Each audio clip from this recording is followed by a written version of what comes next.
Is anybody there?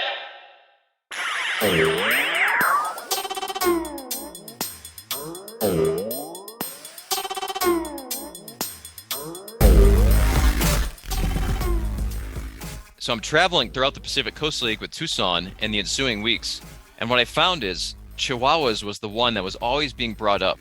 People would say to me, they won't actually name the team the Chihuahuas, will they? What's up, Dad Hat Crew? Ed here, and welcome to part 2 of my conversation with Tim Hagerty, the voice of the El Paso Chihuahuas. That's right, one of the most iconic brands out there right now. You can argue it's really what catapulted the wacky designs in minor league baseball, right? But anyways, listen, we finished our conversation. We talked about his book that just came out, and what prompted him, how long did it take for him to write the book, the reason behind it, all that fun stuff. He also goes over some of the stories in the book. Really funny stuff, guys. So and then obviously we finish with my famous, not so famous questions, guys. So without further ado, I'll give you the episode. Let's talk about it, because you did something cool, and I told you this off air, but I'll say it. You wrote a book. It's called Tales from the Dugout: 1001 Humorous, Inspirational, and Wild Anecdotes from Minor League Baseball. First of all, 1001, that's amazing. There has to be a story as to why there was 1001. I have it. I ordered it through Amazon, but tell me why you decided to write the book. In addition to calling games, I've always loved baseball research and baseball history. That's been a hobby for a long time. And back in 2012, when researching something else, I found this newspaper clipping from 1888, and it was a Texas League game in Austin that got delayed when a wild bull ran on the field. What? And exactly, that was my reaction. I thought, well, I cover this stuff for a living, and I've never heard of this story. And that was kind of an introduction that there are so many stories out there that even the most passionate baseball fans don't know about. No, I didn't know that. Yeah, and what's great is these days with newspaper archives, old Spalding and Reach baseball guides are available online. I made a research trip to the Baseball Hall of Fame library in Cooperstown. I would, if you're around an old-time scout, might ask them about their minor league days, if you're interviewing a manager or a player. So I just compiled the craziest things that have ever happened in minor league baseball games. And I tried to have a high threshold for that. Very few, if any, are baseball stats. That's not what this book is about. This book is about the bull running on the field, or a player being traded for a plate of beans. What? Yeah, back in 1930, Wichita Falls had this pitcher, and he wasn't performing well, and he had a bad attitude. And Wichita Falls is sick and tired of him. And when venting about this player to the San Antonio team president, San Antonio says, well, we actually need some pitching. We'll take him off your hands for you. So the Wichita Falls president says, over dinner, if you pay for my plate of beans, you can have him. So there was a pitcher traded for a plate of beans. So that's the type of story that's that's the type of story that's in the book. And some more recent stories as well. Not all of them are old.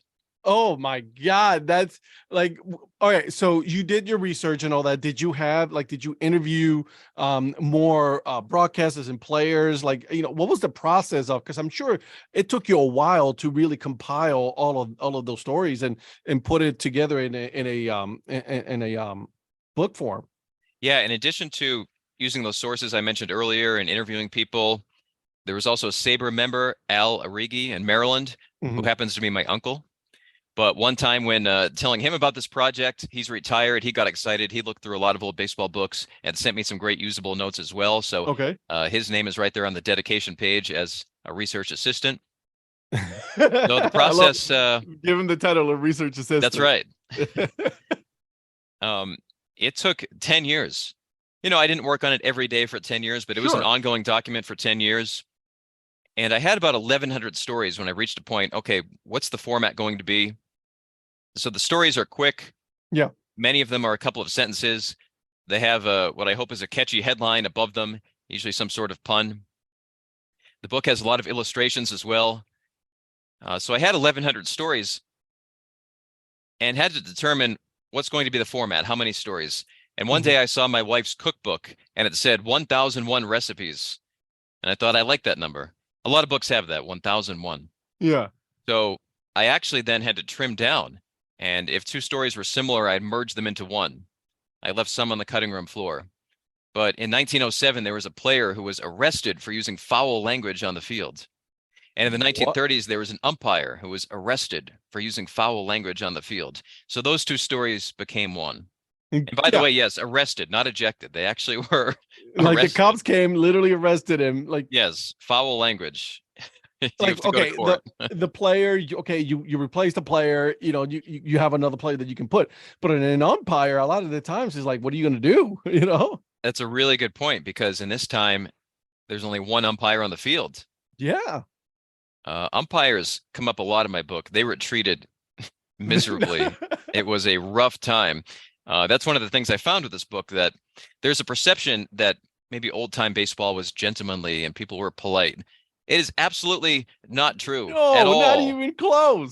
Players are vicious. They're fighting each other. They're punching umpires. There's descriptions of umpires having to literally run away from fans. One of them was on a streetcar in San Francisco after an old PCL game, and they were so upset at this guy they began shaking the streetcar that he's in. What? It was it was Like, a all right, I'll get furious off the time. car. Just leave the people alone. One of the theories I heard was decades ago, many men especially were working laboring jobs. They're at Mhm. construction sites, they're in coal mines, and they're working 6 days a week. Only Sundays are off. And Uh-huh. this is not a time that you can walk into your boss and talk about your feelings. This is not a time that employees had as many rights as they do now. Right. So the ballpark was the one place you could go and shout at an authority figure and take out your anger at this umpire. So these poor Okay. umpires, I mean, this is before replay when probably a lot of their calls would have shown that they were actually right. If there was even a hint that they made a mistake, Yeah. I mean, fans are running on the field. So the umpire section might be my favorite of the sections in my book because uh, there were some crazy ejections as well. There was an organist who got ejected. There was a mascot who got ejected. We talk about that in the book. And you'll like this one. In 2002, at a New Jersey Cardinals game in the New York Penn League, a Brownie troop mom got so upset at the first base umpire, she hopped over the railing, ran on the field, and confronted this guy. A Brownie troop mom ran on the field. This mom is setting a great example. Exactly. Oh my god. That's Yeah, so she got ejected, and that got a lot of attention in 2002. That was sort of the funny newspaper article of the day across the country in 2002. I was like, you got ejected. Now you can't come back to the ballpark because you went over on the field. But it's funny, like, do people really think about it when they do come up on the field? Like, there the repercussions of it, like, are I you don't sure you think want to so. do this? I mean that woman, I don't know if she had been drinking or if somebody bet her to do this, but there's got to be a backstory. I There mean, has to be. yeah, I don't know, what would the word be? Sober, mild-mannered person just would never do that. No. Like, if I have one beer, I'm like, no, I'm not still not gonna do this. This is not gonna help at all. Not gonna happen. I don't want to get fired. I don't want to become the news or anything like that. It's just bad idea overall, you know? Yes, no doubt. Have you ever experienced in your time as a broadcaster, have you experienced anything, you know, similar to any of the stories that you've had on your book? Yes, there's about a dozen out of the 1001 stories that are from games that I was calling. Okay. 2015 here in El Paso, we had a wiener dog delay. I'm sorry. Yes, A, there was a wiener dog delay. yeah, your audience who works for minor league teams would love this. They'll like this story because they've probably been part of a promotion that goes awry. It was a between innings wiener dog race in front of the third base dugout, and there were lanes set up and everything. And four of the five dogs ran where they were supposed to, but the other one went rogue and began running all around the field. So this game got delayed because the wiener dog is scampering around the field. It's running by players. Our MC is trying to pick it up. And I just recently saw this video for the first time in years. And one of the Oklahoma City players that the wiener dog runs by is Corey Seager. Yes, he was with Oklahoma City. Now, of course, a star with Texas. So That's yeah, funny. Corey Seager's been MVP of the World Series. He's been an All-Star, but he's also been part of a wiener dog delay.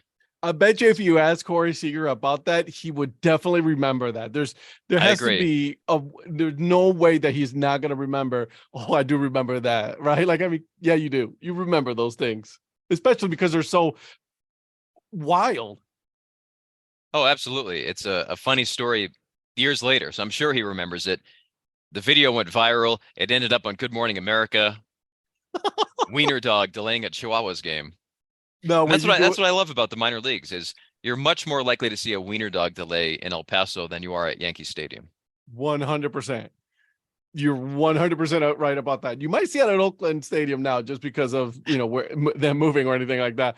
No, so please tell me, were you doing a play-by-play when the wiener dog was running around? Yes, I feel like in that situation you have no choice. He's Like, rounding yeah, third. I can't remember what I say, but I here, tried to here he describe it like he goes. was a base runner. Yeah. That's awesome. Love it. Love it. Okay, so as far as the book, you said that they're all related to minor league, major leagues, or is it specific to one lower or higher league? Or is it all It's together? all minor leagues from Ah, even better. 1876 to the present day. So Oh, our wow, you went oldest as far as 1876, huh? yes, our oldest story in the book shows that promotions are not new to minor league baseball. In well, let me think about that. 1876 was the first year of the National League. 1877 was the first year of the National Association, which we now know as the minor leagues. So I believe the first story was 1877. Hmm. I want to fact check myself there. We got to get this right. Um, Absolutely. but yeah, in 1877 in Wheeling, West Virginia, the minor league team there had a contest to see who could catch a greased pig. And if you caught the greased pig, you got to keep it. Oh my God. And I actually found this one via a newspaper advertisement in the Wheeling, West Virginia paper. It was come out to the ballpark. We're going to have this contest. So I wasn't able to journalistically confirm if anyone did catch the greased pig, You took but my I know they had question. the contest. Um, but then we have stories as recently as the Nashville Sounds have their massive guitar scoreboard, and the Albuquerque Isotopes have Simpson statues. I love the different flair of minor league ballparks, so I wanted to include that as well. So there's a bunch of present day stories, but it goes back to the 1870s. That's amazing. I mean, in your El Paso Chihuahuas, they have the dog plate as part of stuff for ice cream. Right. So I mean, it's some those quirky things about minor league baseball that just they're so much fun that you couldn't find it anywhere else but minor league baseball.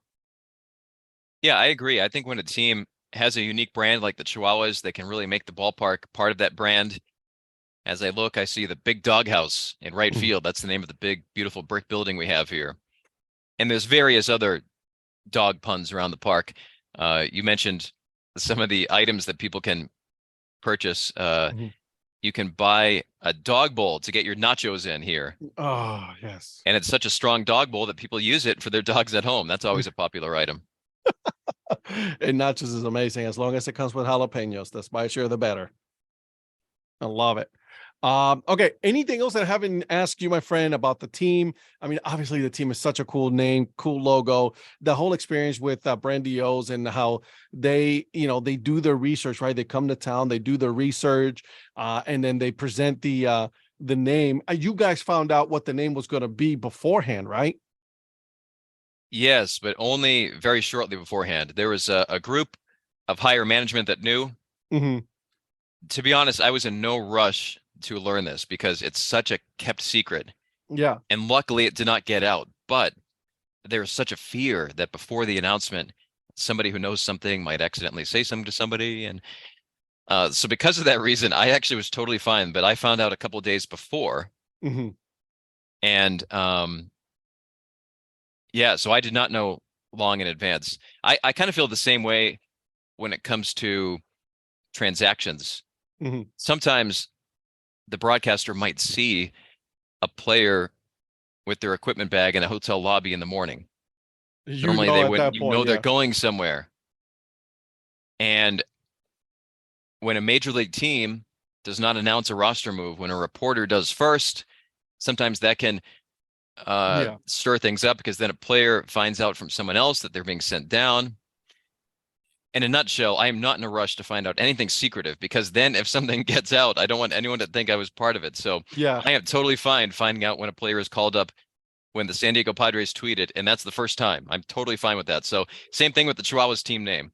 I was not poking around trying to find out that Like, name in nope, leave advance. me out of it. I don't want nothing to do with this. You know what's a funny story about that is 2013, I was the broadcaster for Tucson. That was where the Padres AAA team was. That's where this Yep. franchise moved from. And that summer, the Chihuahuas organization, what we now know as the Chihuahuas organization, released the 5 team name finalists. Hmm. Fans can vote, fans can give feedback. So there's 5 team names. One of them is Chihuahuas. So I'm traveling throughout the Pacific Coast League with Tucson in the ensuing weeks. And what I found is Chihuahuas was the one that was always being brought up. People would say to me, they won't actually name the team the Chihuahuas, will they? No, yeah, But they then will. someone else would say, I hope it's Chihuahuas. Like that was the one, positive or negative, that was always brought up. Yeah, it was. You can see that it was the most polarizing of the ones, right? And I think you're right. Like, it has given license now to other minor league teams to be able to say, we're going to come up with the crazy name. Like you said, the Trash Pandas, the Burlington Sock Puppets, the Otterbots, names like that are so way out there, but they're so cool. But they catch people's imagination and they love it. Yeah, I think that now, a decade later, we could not picture this team being named anything else. That's awesome. I love it. I love it. I love it. All right, my friend. We are at that part where I call it my famous, not so famous questions. And these are just random questions, right? That I'm gonna ask. Are you ready for this? Sorry, you caught me sipping a drink of water. Now I'm ready. All right, absolutely. All right. First celebrity crush. Kelly on Saved by the Bell. Whoa, that's a good one. Favorite ice cream flavor. Chocolate. Um, this is kind of interesting because I don't even know if we do this now, but last song you've downloaded. There's a great rock band that more people should know about called The Pretty Reckless. Female singer, great angry rock band. One Angry of their music is always songs. good. Yes. Okay. What was your nickname growing up? Uh, did I have one? I guess some relatives would call me Timmy, which we call boys named Tim, but not as Yeah. much adults. Yeah, right. No offense Calling to an any adult adult Timmy, Timmys yeah. out there. No adult, no offense, but you just don't see it as much. I Uh, don't know if I had a good one though. yeah. What was your favorite Halloween costume? Um, I'm trying to think of the costumes that I was. You want what I'll be totally honest, why I'm pausing is when I was in elementary school, the show Family Matters was so popular. Do you remember that Yeah, Family I Matters? remember Family Urkel. Matters. Yeah, Urkel yeah. was so funny. The kids all loved him. So one year I put on the suspenders. A bunch of kids did this, put on the suspenders and the glasses, and they do Urkel impressions, and Urkel was their Halloween costume. Yeah. Now, nowadays, the idea of that opens up some issues. But again, this is Right. in like 1991. I did not, Oh, do I remember. anything that Yeah, I I did not was. darken my skin. I did not do anything But just offensive, you dressed as but Urkel. right. So that's why I paused, is I didn't know if I should admit that. But please know there is no sort of No, and changing of my race at all. right. Yeah, I'm 100% with Right, you. Like, I mean, back right. in the days, like, you're like, everything was cool. You could do this, right? I mean, there was no Yeah, issues. I don't see any issues right now with it because, like, if you want to dress as someone else, dress up, just don't paint your face. But, right, you can do exactly. And that. I agree with that. Exactly. Yeah. Things cross the line and it should be offensive, but Yeah. That To be honest, the other Halloween costumes, I think I was like a fireman one year. I think wore my baseball uniform one year. My that's an mother easy might one. listen to this and say, "How could you forget that costume I made you?" But Of I'm course. I'm It trying was to like, remember the Mom, others, to be honest there, with you. there's a reason why I did not mention it, Mom. You made it. Okay, what color is your toothbrush? White and blue. There you go. Name one of the seven dwarfs. Sleepy? Oh, you know, that's a good one. Cake or pie? Cake. See, I'm a pie person. Although, don't Okay. get me wrong, I will tear me up some cake. No issues whatsoever there. My Okay. doctor recently, for the first time, told me I have to cut back on cholesterol. So, Oh, I was yeah, to be there. honest, I've had to cut back on candy and things like that. First time ever. Yeah, 42. I'm 41, about to be 42, and I was told by the doctor, I was like, "Hey, you got to cut some of that stuff, my friend. You Yep. can't do that anymore." I'm only a little bit younger than you, around the same age, and I recently turned 41 and recently got that message. Yeah, Yeah, isn't it fun? Oh yeah, I tons of know. fun. If you got a boat, what would be the boat's name? Um, wow. If I had a boat, what would the boat's name be? You know what I recently thought? Do you like Seinfeld? Yeah, That episode where George wants to name the hypothetical baby Seven. yeah, It actually isn't a terrible name. It's a nice word. Maybe that would be a good boat name. that would be a good boat name. Seven. Seven. Fun. I like it. Worst job you've ever had? When I was in high school, I briefly worked at Honeydew Donuts. That's like a Boston area Hmm. donut place. I found making coffee really hard because I'm not a coffee drinker, and I especially wasn't in high school. So people would say, "Oh, little extra sugar." I don't know what that means, and it's Boston, so there's kind of like a little edge, like, hey, give me some extra honey and cream with that. It's like, I don't know what extra is. I'm just, So yeah, I think it was bad because I was really bad at it. I would get some complaints on too much ice, not enough ice. It's always somebody's always going to complain. I am not a coffee drinker at all. Never liked the taste of it. I don't know why either. Me neither. My wife loves it. Me, the smell of it, good. Just can't taste it. Absolutely not. Okay. Two more questions, and then I promise I will leave you alone. Strangest thing you have ever eaten? Either alligator or moose. I've had alligator. I've had Yeah, I alligator. had I had alligator in Louisiana, and in Vermont had moose, which tasted better than I thought. I've had alligator and frog legs Mm, of all places in Arizona. okay. Go figure. Of all places, not somewhere in the south. When it was like by water or anything like that. It was there. All right, and then here's the last question.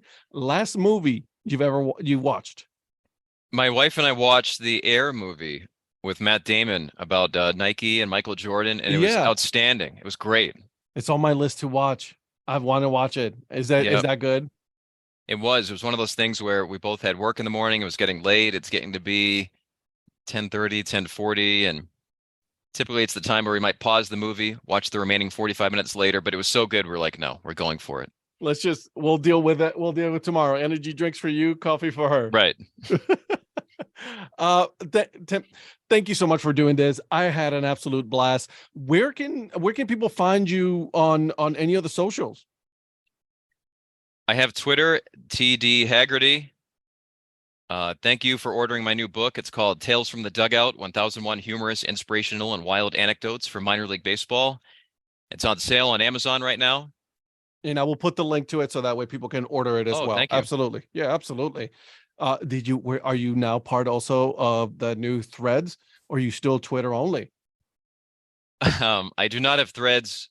I wrote it down. I think some night in a hotel after a game I'll sign up, but just haven't had a chance to. But It's a wild world yeah, that we it's a live lot in, to my keep friend. up with. But I think if that becomes the new thing, I guess I should have a profile on there. There you go. Again, Tim, thank you so much. Like I said, I'll put all of the information, your social media stuff, the link for the book, so that way people can go out and support your book, and then also support the El Paso Chihuahuas. Buy a hat, buy a dad hat, for God's sakes, guys. Yes, I'd love the support on both. Great to meet you, Ed. I appreciate your passion. Love seeing your hats in the background. So I'm glad I could be on your show. I appreciate it. Thank you so much. I hope you guys enjoyed that episode with Tim. Make sure you guys are following him on Instagram. No, actually, I apologize. On Twitter. Okay, he's on Twitter. And then also make sure you guys are following the team, El Paso Chihuahuas. Go get yourself a dad hat. While you're at it, while you are buying that dad hat, right? That's right there on the website. Also, go on Amazon. Get yourself this book. It is awesome. I have it right here. It's actually in a box right now because I'm moving. But anyways, listen, you guys don't need to know any of that. I have it. Okay, I own it. Support another great person out there that's just doing big things.